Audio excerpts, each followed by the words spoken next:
Sarap na sarap ang Hello Kitties. Ito sila. Lalong pag pinapakain ko yung pang-kitten.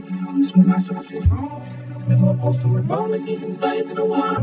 Siomay, tsaka si McFlurry. Pinalaman ko na sa inyo si itong mga pusa ko. Itong mga cat. Ang mga kaliko. Tapos itong bagong salta si Ting. Ito nga pala si Faith. Yan si Siomay. Ito si Hazelnut. Ito si Butterscotch. Ito si Kitty. Yung si Hershey. Ito si Bernie. Wala pa yung ibang customer ko. Si Bibi. Si Ginger. Pati na mamaya. Yan na, feeding time.